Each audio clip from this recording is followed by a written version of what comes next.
Amen. Amen. Je rends grâce à Dieu pour ce matin, pour la grâce qu'il nous accorde. Premièrement pour le souffle de vie. Si nous sommes là, c'est la grâce de Dieu. C'est la faveur et la bonté de Dieu. C'est la fidélité de Dieu. Je ne crois pas que quelqu'un ait maître de son souffle de vie. Si nous sommes là, parce qu'il y a un Dieu qui renouvelle le souffle de vie. Nous rendons grâce à Dieu. Aussi, nous remercions le pasteur, bien qu'il n'est pas là, pour cette marque de confiance. C'est vrai, c'est une responsabilité. C'est tenir devant le peuple de Dieu, mais aussi un privilège. Mais il y a plus de responsabilités. Alors, de telles responsabilités, quand on vous confie, il faut savoir rendre grâce à Dieu. Je remercie le Seigneur. Depuis un certain moment, le pasteur est en train de parler d'un thème, le secret d'une vie chrétienne qui commence, qui chemine et qui se termine bien.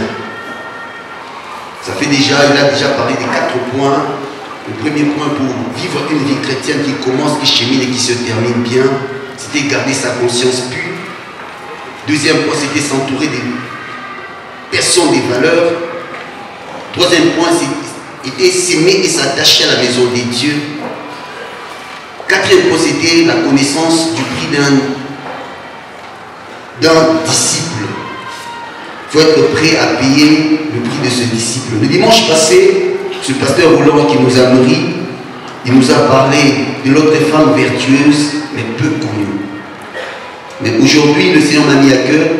C'est un thème que le Seigneur avait déposé en moi depuis un certain moment. C'est depuis qu'on avait eu le séminaire du mois de juin. Il a commencé à me parler sur un thème. Ce message, c'est un message de repentance, mais aussi c'est un message d'espoir. Le thème de mon message, c'est le mal nécessaire. Le mal nécessaire. Le texte de base, nous avons 2 textes de base. Genèse chapitre 50, le verset 20. Genèse 50, verset 20. Et Romains 8, 28. Je commence par le texte de Genèse chapitre 50, le verset 20. La Bible dit: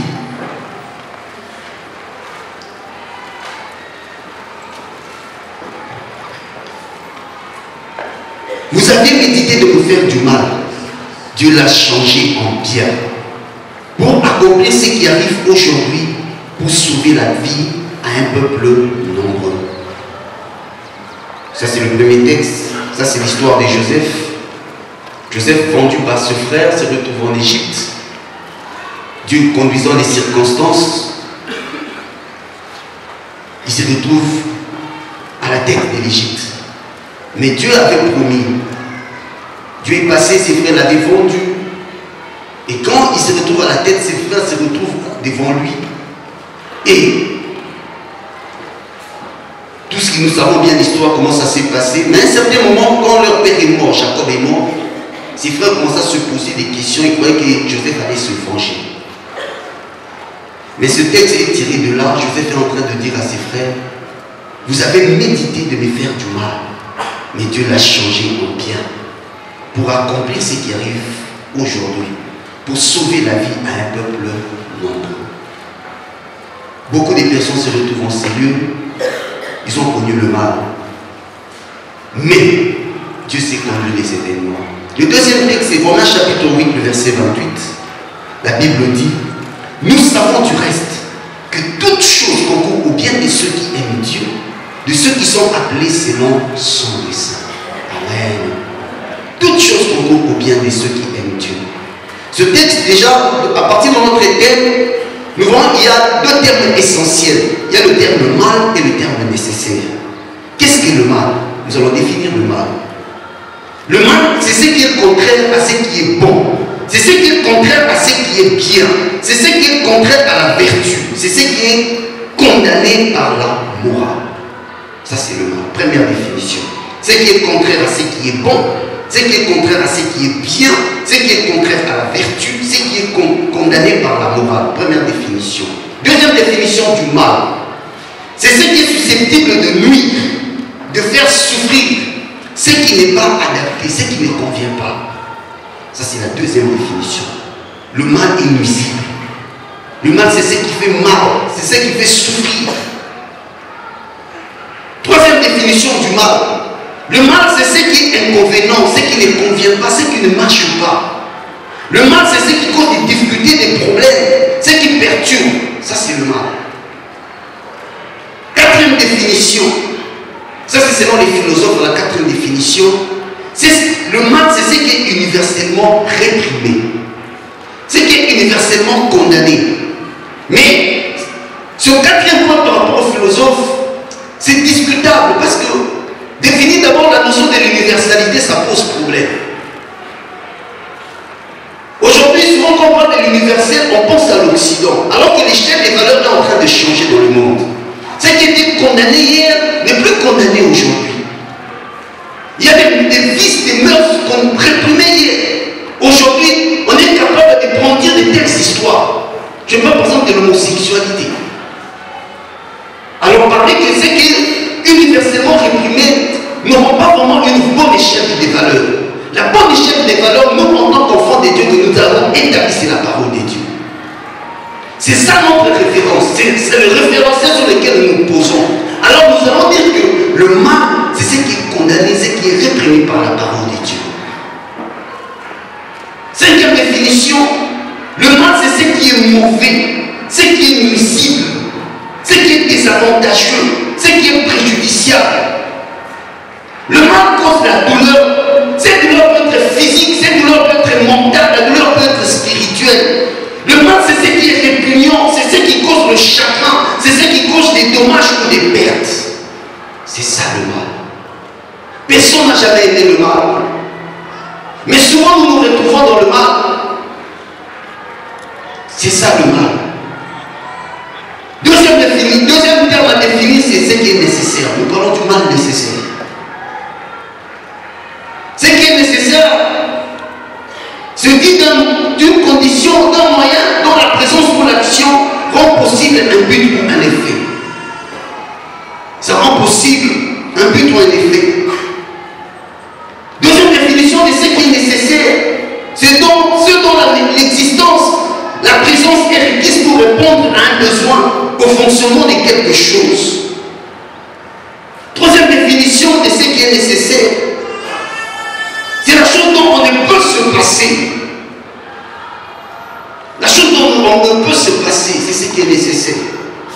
Quatrième définition de ce qui est nécessaire, c'est ce qui doit se produire immanquablement.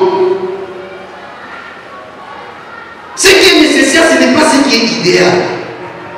Ce n'est pas la solution parfaite pour les hommes. En tout cas, si cela ne dépendait que de nous, si cela ne dépendait que de moi, nous aurions souhaité que les choses se passent d'une autre manière.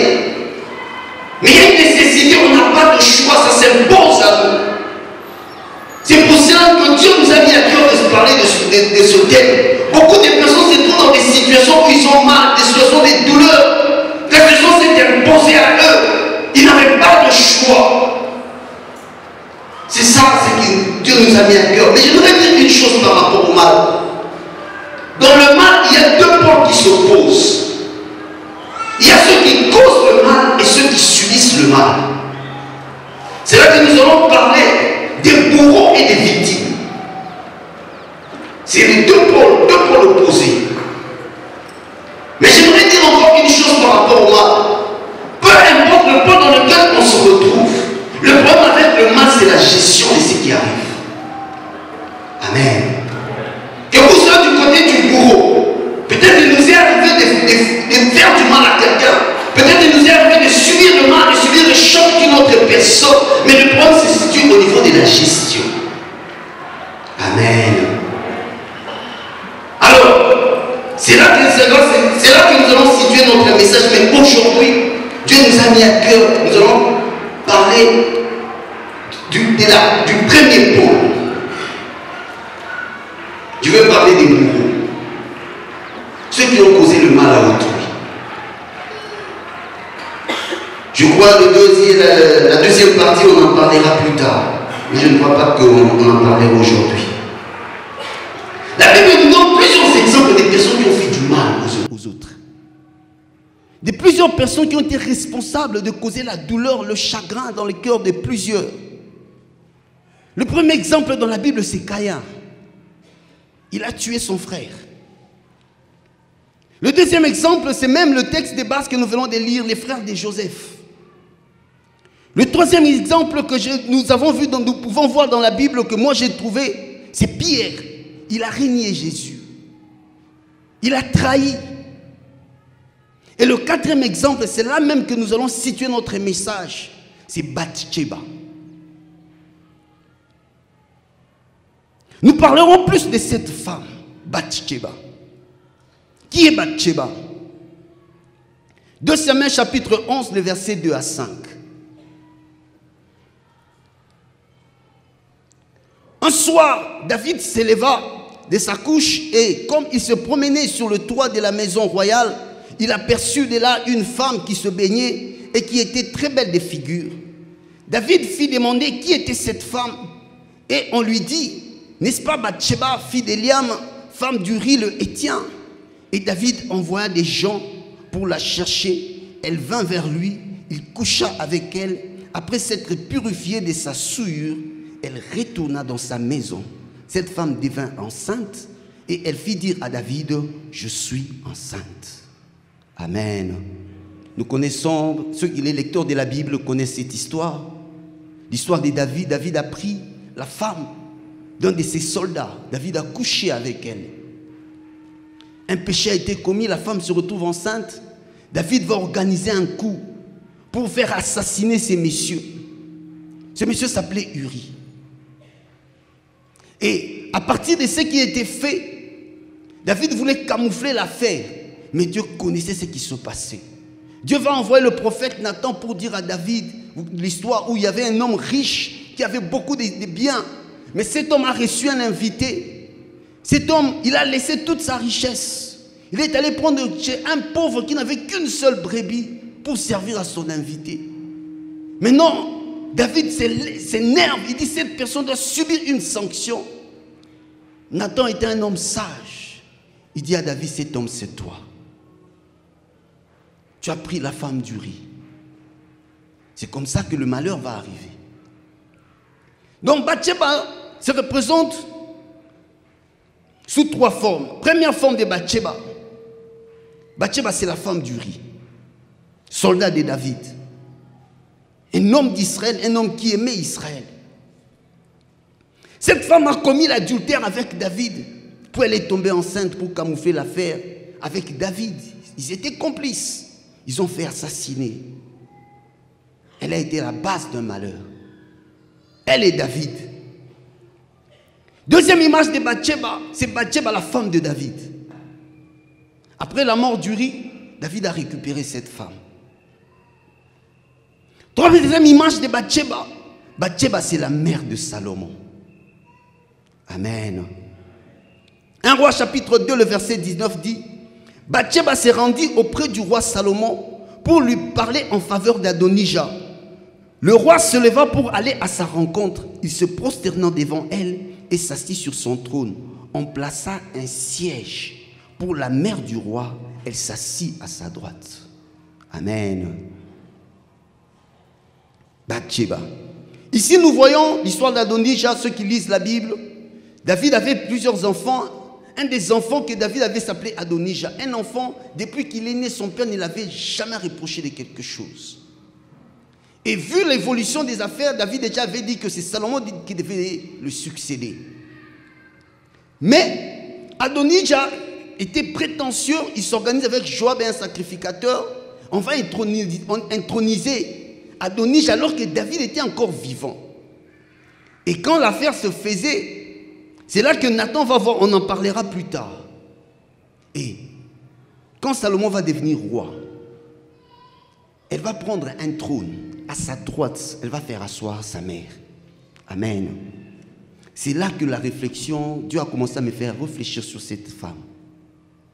Comment se fait-il que cette femme qui est arrivée au palais royal par une voie honteuse, après avoir commis un adultère et un meurtre, se retrouve plus tard sur un trône à côté de son fils? Amen. C'est là que Dieu a commencé à me parler du mal nécessaire. Elle a été bourreau. Elle a fait du mal à quelqu'un. Mais plus tard. Je ne suis pas venu encourager le péché. Je suis venu condamner le péché. Amen. Plus tard, qu'est-ce qui se fait? Alors, par rapport à Bathsheba, Dieu m'a appris 5 choses. Première chose avec Bathsheba, la repentance vraie et sincère. Amen. Bien-aimé, la repentance vraie et sincère. Ici, nous voyons plus l'image de David qui se repent. Ça, c'est si nous lisons vraiment la Bible, nous voulons suivre les textes tels qu'il est. Mais si nous lisons bien l'histoire de David, nous remarquerons que même Bathsheba s'était repentie. 2 Samuel chapitre 12, le verset 13, quand Nathan parle à David, Nathan dit à David, et c'est David qui dit à Nathan, j'ai péché contre l'Éternel. Et Nathan dit à David, l'Éternel pardonne ton péché et tu ne mourras point. Amen. La repentance. Le vrai problème de l'Église aujourd'hui, l'Église a un problème de repentance vraie et sincère. Il n'y a plus de vraie repentance. Les hommes ne pleurent plus sur leur péché. Les hommes ne regrettent plus le péché. Nous nous contentons dans le péché. Nous cachons le péché. Nous nous réjouissons du péché. Nous justifions le péché. La repentance. Bien-aimé, la vraie repentance commence par la prise de conscience. La personne doit prendre conscience de son péché. Mais la vraie repentance ne se limite pas dans la prise de conscience. La vraie repentance, la deuxième étape, c'est le regret. La repentance n'est pas non plus le regret. Il faut arriver au niveau de la confession. C'est là que la personne avoue son péché. Proverbe chapitre 28, le verset 13 à 14 dit, celui qui cache ses transgressions ne prospère point. Celui qui les avoue et les délaisse obtient miséricorde.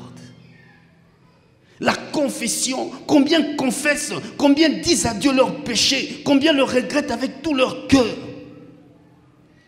Mais la repentance ne se limite pas encore, c'est pas encore fini avec la confession. Amen. Quatrième étape de la repentance. Quatrième étape, hein? Quatrième étape de la repentance.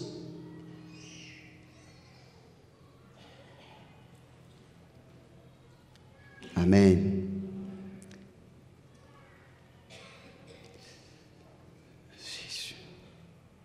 Le Seigneur m'est en train de me dire, je vais parler plus tard de cette personne. Quatrième étape de la repentance, c'est la réparation. Amen. La réparation. C'est au niveau de la réparation qu'on peut parler du pardon et de la restitution. Amen. Je donne un exemple. Supposons que j'ai pris le téléphone de mon frère qui est à côté.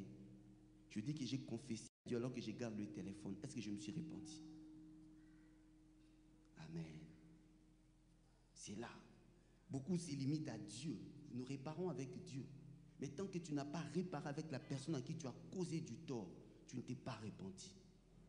Tant que tu n'as pas encore demandé pardon, c'est-à-dire que nous arrivons au point de la restitution. Tu as volé, tu as pris quelque chose qui appartenait à autrui. Tu dois restituer. La repentance. Une chose, nous voyons la repentance vraie de cette femme. Elle n'avait jamais commis la même erreur 2 fois. Amen. Le mercredi, quand j'enseignais ici, j'avais dit, Dieu appelle David l'homme selon mon cœur. Ce n'est pas que David manquait de péché. Mais David n'est pas retombé dans le même péché 2 fois. Parce que quand la repentance est vraie, quand la repentance est sincère, Dieu nous donne la force de surmonter sur ce péché. Le vrai problème, quand nous avons du mal, quand nous retombons dans le même péché, est-ce que nous sommes vrais dans la repentance? Combien pleurent sur leur péché? Combien sont prêts à jeûner? Combien sont prêts à chercher Dieu pour une faiblesse? Seigneur, je sais que cette faiblesse va me détruire. Je sais que cette faiblesse détruira ma relation. Je sais que cette faiblesse sera un problème pour ma vie, pour mon ministère, pour ma famille. Combien pleurent? Y a-t-il encore des repentances aujourd'hui? La repentance. Bien aimé, comme nous l'avons dit, Proverbe chapitre 28, le verset 13 à 14. J'aimerais que nous puissions lire ce texte. Proverbe 28, 13 à 14. La Bible dit, celui qui cache ses transgressions ne prospère point, mais celui qui les avoue et les délaisse obtient miséricorde. Le verset 14. Heureux l'homme qui est continuellement dans la crainte, mais celui qui endurcit son cœur tombe dans le malheur. Celui qui endurcit son cœur. Nous voyons l'attitude de cette femme et de David. Ils n'ont pas endurci leur cœur. Ils ont écouté la parole de l'homme de Dieu. Ils ont dit non, ils ont pleuré, ils ont regretté leur mal. Celui qui casse ses transgressions ne prospère point. Un des exemples le plus forts et ce qui a fait que Dieu puisse restaurer cette famille, ce sont les frères de Joseph. Ils avaient commis du tort, ils avaient fait du tort à leurs frères, ils ont fait du mal. Mais leur attitude plus tard va montrer qu'ils avaient une attitude de repentance. Genèse chapitre 44, verset 33-34. Ça c'est quand les frères de Joseph sont rentrés, quand Joseph voulait retenir Benjamin pour que ses frères puissent rentrer vers leur père. L'attitude de Judas. Judas est en train de dire, permets donc, je te prie, à ton serviteur de rester à la place de l'enfant, comme l'esclave de mon Seigneur, et que l'enfant remonte avec ses pères. Comment pourrais-je remonter vers mon père si l'enfant n'est pas avec moi? Ah, je ne vois point l'affliction de mon père. Judas est en train de regretter. Pourquoi? Ils avaient commis une erreur. Cette erreur, le cœur de leur père a gardé la douleur. Le cœur de leur père a été blessé. Le cœur de leur père a été choqué. Judas ne voulait plus voir son père souffrir. Il regrettait ce qu'ils avaient commis vis-à-vis de leurs frères. Et quand Joseph, c'était aussi un test. Il voulait voir si ses frères avaient réellement changé. C'est comme ça que Judas, il se présente en rançon. Il dit, laisse-moi appeler mon petit frère Benjamin. Garde-moi, je pourrais devenir esclave, mais pas mon frère. On sent une attitude de repentance. Une vraie repentance, une repentance sincère où quelqu'un peut pleurer sous son péché. Je n'ai pas honte du voisin, je n'ai pas honte de ma femme, de mon frère, de ma soeur. Je connais ce que j'ai perdu à cause du péché. Je regrette pour ce que je fais. Je regrette ma vie. J'ai perdu quelque chose. J'ai perdu l'intimité avec Dieu à cause du péché. Je veux retourner. Il dit, prends-moi. Laisse aller mon frère. Raison pour laquelle Joseph avait compris. Nous voyons ça avec Bathsheba. Deuxième chose qui montre que Bathsheba s'était vraiment convertie, s'était vraiment repentie, c'était sa fréquentation, la bonne fréquentation. Quand je parle de la bonne fréquentation, c'est sa complicité avec le prophète Nathan. Sa complicité avec le prophète Nathan. Nathan, c'est l'homme de Dieu qui a dit la vérité. Il n'avait pas caché de vérité. Il a dit le mal à David. Il a été franc. Il lui a regardé en face. C'est toi qui as fait ça, ça, ça. Et à cause de ce que tu as fait, l'enfant mourra. Aujourd'hui, beaucoup d'entre nous, beaucoup dans ce monde, beaucoup dans cette ville, dans ce pays, n'aiment plus être en contact avec les hommes de Dieu qui leur disent la vérité. Ils cherchent des hommes de Dieu qui les flattent. Ceux qui sont en train d'embellir, ceux qui veulent... Je ne sais pas comment le dire. En Iran, on dit mais cette femme, elle a perdu un enfant. Pour les autres, on dira que c'est à cause du prophète. Mais elle est restée complice. Malgré la dureté de Nathan envers eux. Mais cette femme est restée complice. Cette complicité se montre. 1 Roi chapitre 1, le verset 11 à 23. Le texte est un peu long, mais nous devons le lire pour mieux comprendre la complicité que cette femme avait avec Nathan. Quand Adonijah de l'autre côté se proclame roi, celui qui était à côté d'Adonijah, qui soutenait Adonijah, c'était Joab. Joab, c'était le chef d'armée de David. Mais Nathan aimait Bathsheba. Pourquoi? La repentance. 1 Roi chapitre 1, le verset 11 à 23. Alors Nathan dit à Bathsheba, mère de Salomon, n'as-tu pas appris qu'Adonijah, fils de Haggith, est devenu roi sans que notre Seigneur David le sache?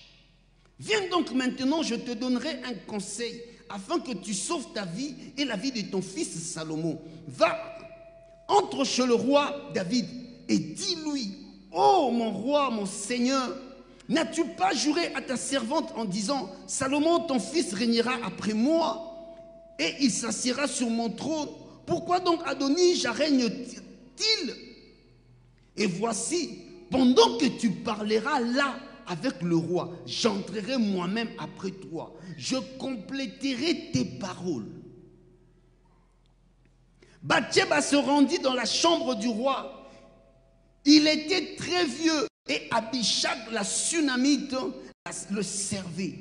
Bathsheba s'inclina et se prosterna devant le roi. Et le roi dit, qu'as-tu? Elle répondit, mon Seigneur, tu as juré à ta servante par l'Éternel ton Dieu en disant, Salomon ton fils régnera après moi et il s'assiera sur mon trône. Et maintenant voici, Adonijah règne et tu ne le sais pas, ô mon roi, mon Seigneur. Il a tué les bœufs, des veaux gras et des brebis en quantité. Il a invité tous les fils du roi, le sacrificateur Abiatar et Joab, chef de l'armée, mais il n'a point invité Salomon ton serviteur. Ô roi, mon Seigneur, tout Israël a les yeux sur toi pour que tu lui fasses connaître qui s'assiera sur le trône du roi, mon Seigneur, après lui. Et lorsque le roi, mon Seigneur, sera couché avec ses pères, il arrivera que moi et mon fils Salomon, nous serons traités comme des coupables. Tandis qu'elle parlait encore avec le roi, voici Nathan le prophète arriva. On l'annonça au roi en disant, voici Nathan le prophète. Il entra en présence du roi et se prosterna devant le roi, le visage contre terre. Nathan apprend quelque chose. Nathan dit non, cette femme, je connais son humilité. Cette femme, je connais ce qu'elle a connu. Elle ne peut plus perdre. Sa complicité. Qui est ton complice? Avec qui tu partages ton intimité? Avec qui tu te confies? Cette femme, malgré ses erreurs du passé, malgré la dureté de cet homme de Dieu, malgré cet homme qui était sévère envers lui, elle est restée attachée. Attachée. Raison pour laquelle nous verrons plus tard que le mal, elle qui était entrée dans le palais royal par la petite porte, elle en sort par la grande porte. Bien-aimé, peut-être tu avais commis une erreur, tu avais commis un péché, tu vis dans la culpabilité, tu vis dans le remords, tu ne sais pas comment t'en sortir. Réponds-toi, tu te dis peut-être je veux perdre ma dignité, les autres vont me voir, les autres vont dire ceci, on me connaît tel ceci, on me connaît cela, je suis ouvrier à l'église, je suis responsable, si je viens, qu'est-ce qu'on va dire? Bien-aimé, si tu restes accroché à ton orgueil, bien aimé, tu ne vas pas saisir la grâce. La grâce. Elle est restée attachée, complice à l'homme de Dieu. Elle n'a pas caché sa vie. Raison pour laquelle cet homme de Dieu aussi lui a ouvert son cœur. Comme quelque chose devait se dire, voilà ce que tu vas faire. Va faire ça, ça, ça, ça, ça. Un des autres éléments qui montre la complicité de Bathsheba avec Nathan, leur complicité a touché même leur génération suivante. Amen. Parmi les hauts fonctionnaires de Salomon, il y avait deux fils de Nathan. Alors que nous savons que la personne qui avait beaucoup d'influence sur Salomon, c'était sa mère. Si vous lisez le livre de Proverbes, chapitre 1, le verset 8, il dit, j'étais un enfant qui suivait les enseignements de sa mère. 1 roi chapitre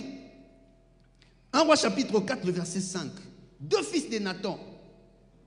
Azaria, fils de Nathan, était chef des intendants. Zaboud, fils de Nathan, était ministre d'État favori du roi.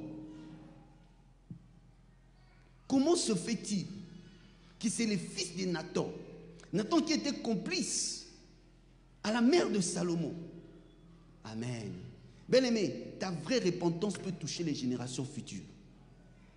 Mais si la malédiction peut toucher des générations futures, la bénédiction, la repentance a des répercussions sur des générations qui suivent. C'est ça l'avantage.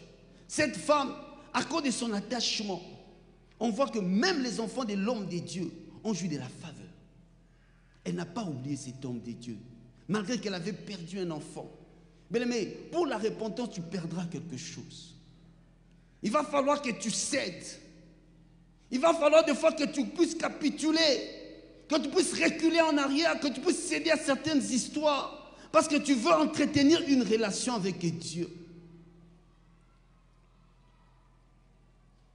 Troisième chose, avec Bathsheba, la bonne lecture du temps.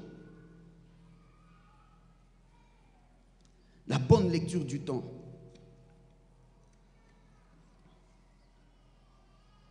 Bien aimé, beaucoup de personnes ont commis des erreurs parce qu'ils avaient très mal lu le temps. Le temps, c'est un élément très important dans la vie. C'est comme un oiseau, si vous ne le saisissez pas, il part. Elle a compris que le moment était favorable. C'était le moment de la destinée. C'est soit Adonijah qui règne, soit c'est Salomon qui règne. Mais si Adonijah arrive au pouvoir, c'est fini pour moi et mon fils. Même quand elle est allée se présenter devant le roi, elle n'a même pas tergiversé. Elle est allée droit au but, sachant que ce qui était là, savoir saisir le temps. Mais nous n'avons pas le temps avec nous. Hier, je me rappelle, nous sommes allés visiter une maman. Elle a perdu son grand frère. On nous montre la photo. À 6 heures, son grand frère était allé à l'hôpital, il ne se sentait pas bien. Mais il sentait un malaise. Mais certainement, il dit qu'il se sentait bien. À 15 heures, on montre la photo de la personne qui était vivante à 6 heures. À 15 heures, on nous montre la photo du cadavre. La Bible dit, si aujourd'hui vous entendez sa voix, n'endurcissez pas votre cœur. N'endurcis pas ton cœur. Le temps qui suit, tu ne sais pas ce qui peut arriver. Elle a bien lu le temps. Quatrième chose avec Bathsheba, la bonne gestion de la rivalité ou de la jalousie. Amen. Dans le texte que nous avons lu, si nous rentrons dans 1 Roi chapitre 1, le verset 11 à 23, on dit, quand Bathsheba entre devant le roi, on trouve Abishag, la Sunamite qui servait le roi. Qui est Abishag? Abishag. Abishag, on parle bien d'Abishag dans 1 Roi chapitre 1, le verset 1 à 4. Le roi David était vieux, avancé en âge. On le couvrait de vêtements et il ne pouvait se réchauffer. Ses serviteurs lui dirent que l'on cherche pour mon seigneur le roi une jeune fille vierge, qu'elle se tienne devant le roi, qu'elle le soigne et qu'elle couche dans ton sein, et mon seigneur le roi se réchauffera. On chercha dans tout le territoire d'Israël une jeune fille belle. On trouva Abishag, la Sunamite, que l'on conduisit auprès du roi. Cette jeune fille était fort belle. Elle soigna le roi et le servit, mais le roi ne la connut point. Amen. Abishag. Bien-aimé, Abishag, souvent dans la vie nous rencontrons des Abishag. Bathsheba, on a senti qu'elle est devenue vieux, dépassée. Elle n'était plus d'actualité. Amen. On est allé chercher quelqu'un qui avait plus de compétences. Plusieurs personnes se retrouvent avec leur Abishag dans la vie. On commence à te faire sentir que tu es vieux jeu. Hein? En disant, un vieux gaou. Aussi là. Amen. C'est une personne qui veut prendre ta place. Peut-être c'est à cause des erreurs, peut-être pas. Cette personne, elle a plus d'atouts que toi, plus intelligente, plus diplômée que toi, plus belle, plus jeune que toi, plus éloquent que toi. On trouve que tu es dépassé, tu n'as plus de temps, tu es devenu archaïque, obsolète, rudimentaire. Tu ne peux plus apporter quelque chose de nouveau. C'est ça la position de plusieurs. Et Bathsheba vivante, on va prendre une jeune fille, malgré tout le parcours qu'elle a connu avec David. Mais à un certain moment, Bathsheba ne pouvait plus apporter quelque chose de nouveau. Il fallait une autre personne. Comment se retrouve dans cette position? On a déjà pris Abishag. Elle est à côté. Elle veut te remplacer. Je vois une femme mariée. Ton mari commence à sortir à l'extérieur. Elle a déjà pris une Abishag. Elle dit, toi, tu as déjà vieilli. Tu es resté dans les vieilleries, dans les vieilles histoires. J'aimerais te dire une chose. Reste avec Dieu. Il y a un homme de Dieu, Papa Fabrice, que le Seigneur le bénisse. Il disait une chose un matin ici. À compétence égale, c'est l'onction qui fait la différence. Bien aimé, peut-être aussi, on ne peut pas avoir les mêmes compétences, mais la grâce peut faire encore la différence. C'est là le problème. Peut-être que les gens vous diront des choses. Peut-être je me sens que je suis déséquilibré. Dans cette bataille, je suis déjà perdant. Je ne sais plus me retrouver, je ne peux plus ressaisir les choses que j'avais perdues. Je sens que les autres qui avancent, ils sont en avantage. Ils ont déjà un pas de plus que moi. Je me retrouve dans la position de Bathsheba. Je suis dépassé. Bathsheba. Abishag est là. Mais une chose, Bathsheba entre devant le roi. Abishag est en train de servir le roi. C'est là la sagesse. Amen. La sagesse. C'est là que je veux toucher au 5e point qu'avait Bathsheba, le respect des limites. Le respect des limites. Bien aimé, j'ai eu un professeur de philosophie quand je commençais à l'université qui me disait la sagesse c'est le juste milieu. Mais j'aimerais dire la sagesse n'est pas vraiment le juste milieu. La sagesse c'est la connaissance des limites. Amen. C'est lui qui connaît ses limites, saura comment agir. Et la notion des limites, quand le Seigneur commençait à m'enseigner sur les limites, je me suis rappelé de mon cours de mathématiques en 5e. J'ai eu un vieux professeur, un papa qui était très sage. Quand il a commencé ce chapitre, il a écrit les limites au tableau. Mais il n'avait pas commencé à enseigner, il a commencé à nous prodiguer un conseil. Il nous a dit, les enfants, toute la vie tourne autour de cette notion. Les limites. En classe, on avait un ami, il était de petite taille. Il dit, l'ami s'appelait Ngoma. Il dit, Ngoma, un jour tu vas chez vous à la maison, votre papa est en train de suivre la télé, il a mis ses pieds sur la table. Toi, si tu viens, tu mets tes pieds sur la table, il dit, il va te taper avec ta petite culotte là. Pourquoi? Tu as dépassé les limites. Amen. Les conflits naissent qu'on ne sait pas respecter les limites. Beaucoup de problèmes dans la société, la connaissance des limites. J'aimerais dire encore, la sagesse nous dit une chose. Quand les aînés, quand le chef, l'autorité dépasse ses limites, reste dans tes limites. Amen. Cette femme entre devant son mari, devant le roi. Elle est restée dans ses limites. Nous voyons plus de 5 fois, elle appelle le roi mon Seigneur. Lisez le texte. Vous remarquez que plusieurs fois, elle est restée dans sa position. La position de vénération. Elle reconnaissait la position du roi. Beaucoup de femmes ont perdu de position, de parole. Manque de sagesse. Tu n'es pas resté dans tes limites. Tu as perdu. Raison pour laquelle la Bible dit, par ta faute, tu perdras ton héritage. Combien respectent les limites? Combien l'église sont en train de servir? Les limites, les règlements. Bien aimé, si tu ne sais pas rester dans tes limites, tu auras toujours des problèmes avec des gens. La connaissance des limites. Cette femme connaissait ses limites et n'a pas voulu dépasser ses limites. Bien aimé, reste dans tes limites. Ne dépasse pas, peu importe ce qui va se dire, peu importe ce qui va se faire. Tu as un objectif, tu as quelque chose que tu es en train de chercher. Cherche à atteindre l'objectif. C'est ce que cette femme avait compris. Alors, j'aimerais dire ceci. Quand Bathsheba arrive, Bathsheba avait 3 choses qu'Abishag n'avait pas.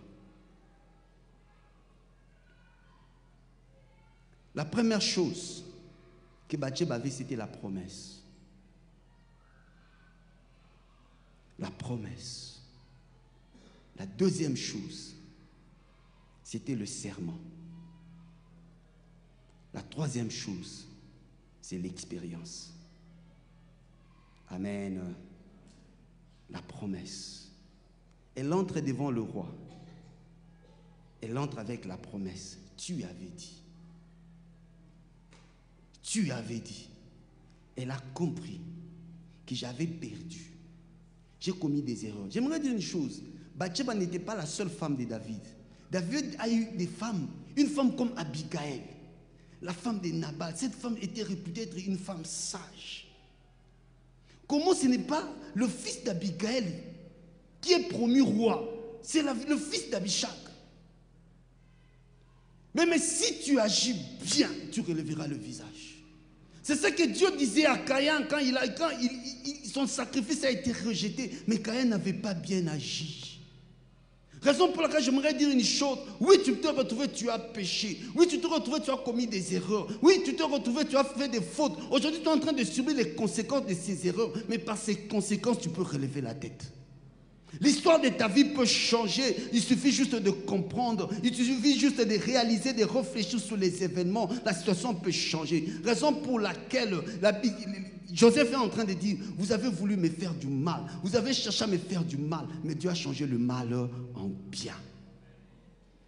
Tu as fait du mal à d'autres. Tu as été femme, tu as élevé les femmes de ton mari. Tu as été femme, tu as élevé tes neveux, tes cousins, tu les as fait souffrir, tu peux te repentir, tu peux changer de vie. Tu es étudiant, tu as fait bouffer des Minerval. Aujourd'hui, tu es en train de subir les conséquences de tes erreurs. Tu peux changer de vie, tu peux te repentir. Réfléchis. Tu as voulu faire du mal, mais rentre sur le chemin. La promesse. Hébreux chapitre 6, le verset 13 à 18. La promesse et le serment. J'aimerais que nous puissions lire la version des paroles de vie. Il dit, quand Dieu a fait la promesse à Abraham, il a fait avec un serment. Mais personne n'était plus grand que Dieu pour être témoin de ces serments. Alors Dieu l'a fait par lui-même. Il a dit, oui, vraiment je te bénirai. Je te donnerai une grande famille. Abraham a attendu avec patience.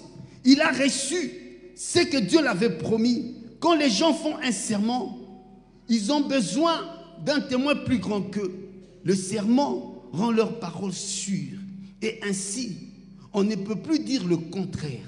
Avec Abraham, c'est la même chose. Sa famille devait recevoir des biens promis par Dieu. Dieu a voulu montrer clairement qu'il ne changerait jamais d'avis. C'est pourquoi il a ajouté un serment à la promesse. Verset 18. Une promesse et un serment, voilà deux choses qu'on ne peut pas changer dans sa promesse et dans son serment. Dieu ne peut donc absolument pas mentir. Par les deux choses, Dieu ne ment jamais. S'il y a deux choses pour lesquelles Dieu ne ment jamais, c'est la promesse et le serment. Et cette femme, connaissant ces choses, elle entre devant le roi, non pour lui dire des choses, elle entre avec la promesse et le serment. Tu avais promis avec serment. Qu'est-ce que Dieu t'a promis? Combien ont des serments? Mais combien agissent pour aller vers la promesse? Dieu avait promis, Dieu avait dit, Dieu avait juré. Tu ne vis pas la promesse. Le problème vient d'où? Est-ce que tu rappelles à Dieu? Est-ce que tu connais la promesse? Est-ce que tu connais le serment? Est-ce que tu marches avec Dieu? Est-ce que tu as l'alliance avec Dieu? Combien marchent avec ces dieux? Combien marchent avec ces dieux? Pour les deux choses, Dieu ne ment jamais. C'est ce qu'Hébreu est en train de dire. Pour les deux choses, Dieu ne ment jamais. La promesse et le serment. La troisième chose, ma prédication ne sera pas longue, c'est l'expérience. Bien-aimé, c'est un paramètre qu'on néglige souvent dans la vie, dans la marche avec Dieu, mais Dieu a commencé à m'enseigner une chose. Dieu se sert toujours d'expérience. Dieu, quand il se présente comme le Dieu d'Abraham, le Dieu d'Isaac, le Dieu de Jacob. Dieu se réfère au passé. Amen. Dieu recourt à l'histoire. Mais ton parcours avec Dieu, l'expérience que tu as eue avec Dieu, peut faire assez que tu puisses te rappeler. Dieu permet, quand il te rappelle que je suis le Dieu d'Abraham, pour te montrer que ce que j'ai fait avec Abraham, l'expérience que j'ai eue avec Abraham, l'expérience que j'ai eue avec Isaac, l'expérience que j'ai eue avec Jacob, cette expérience ne va pas changer avec toi. Raison pour laquelle cette femme étant expérimentée, elle regarde Abishag, dit Abishag, petit joueur. Oui, tu es jeune, tu es enfant. J'aime bien cet adage, on n'apprend pas un vieux sage à faire des grimaces. Abishag, tu fais des grimaces. Moi, mon fils doit arriver au trône. Abishag, je m'en fous. Fais ce que tu veux, sers le roi comme tu veux. Moi, j'ai un problème. Bien-aimé, peut-être on t'a déjà remplacé. Peut-être quelqu'un a déjà pris ta place. Peut-être que tu avais détourné l'argent. Aujourd'hui, tu as perdu du travail. Tu es en train de regretter des erreurs que tu as commises. Tu es jeune fille, tu sors avec les hommes d'autrui. Tu es jeune fille, tu as avorté. Tu es un homme, tu sors avec les femmes mariées. C'est le temps de corriger des erreurs. Les choses peuvent changer. Cette femme, elle était entrée dans le palais royal par la petite porte. Mais cette femme se retrouve assise sur un trône. Comment ça? Comment ça? Ça, c'est notre Dieu. Parce qu'elle a bien agi. Parce qu'elle a su saisir le temps. Parce qu'elle a compris ce qu'il fallait faire. Combien le font encore? Je vois Pierre régner Jésus. Mais le même Pierre, il est allé regretter. Il a pleuré amèrement. Quelle expérience as-tu avec Dieu? Qu'est-ce que tu as avec Dieu? Ce matin, Dieu veut rappeler quelqu'un. Tu peux retrouver les choses perdues. Tu peux retrouver le temps perdu. Tu peux retrouver ce que tu as raté dans la vie. Mais une chose, rentre. Rentre. Est-ce que tu sais respecter les limites? Est-ce que tu crains encore?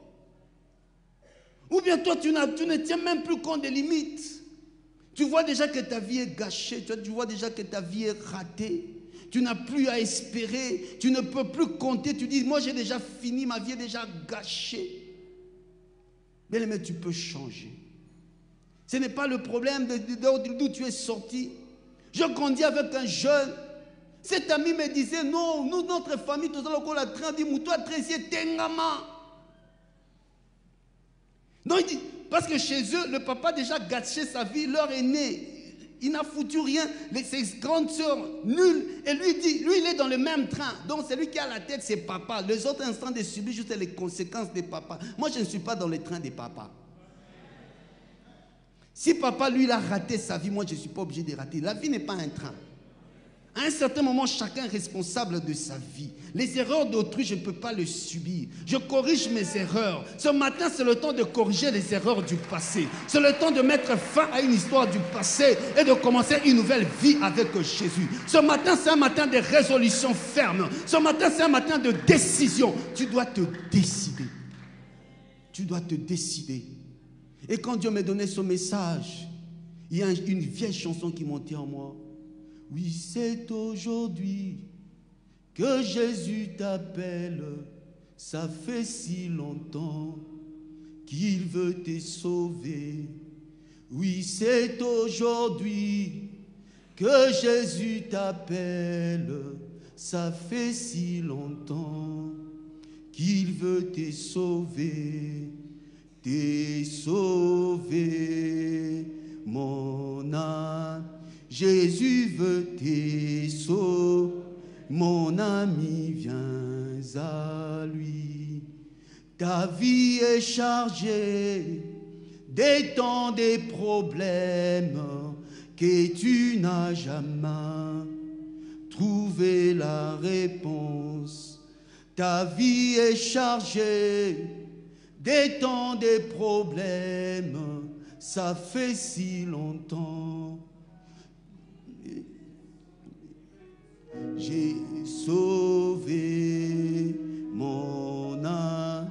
Jésus veut te sauver. Viens à... C'est le troisième couplet qui est un appel au salut. Ne continue plus à vivre ta vie. Je sais qu'il te faut un chemin nouveau. Je ne continue plus à vivre ta vie. Je sais qu'il te faut un chemin nouveau, le chemin, mon âme. Jésus est le chemin, mon ami, viens à lui. Jésus est le chemin, mon ami, viens à lui. Jésus est le chemin, mon ami, viens à lui. Jésus est le chemin, mon ami, viens à lui. Ne continue plus à vivre ta vie, je sais qu'il te faut un chemin nouveau. Ne continue plus à vivre ta vie, je sais qu'il te faut un chemin nouveau, le chemin, mon âme, Jésus est le chemin, mon ami, viens à Jésus est le chemin, mon ami, viens à Jésus est le chemin, mon ami, viens à Jésus. Ce matin, quelqu'un doit revenir. Il te faut un chemin nouveau. Tu as perdu des choses, tu as fait du mal. Tu appelles quelqu'un à la repentance. Quelqu'un doit changer de vie. Tu sentais que tu as raté à cause de tes erreurs. Tu as souffert du poids de la culpabilité. Dieu veut te débarrasser de ce poids. Bien-aimé, c'est un matin de grâce. Bien-aimé, quelqu'un doit venir ici devant pour se confesser devant son Dieu. Bien-aimé, n'ayez pas honte. La Bible dit, si aujourd'hui vous entendez sa voix, n'endurcissez pas votre cœur. Tu as fait du mal. Tu as causé du mal à autrui. Tu vois ta vie ratée à cause des erreurs du passé. Ce matin, tu dois corriger ces erreurs.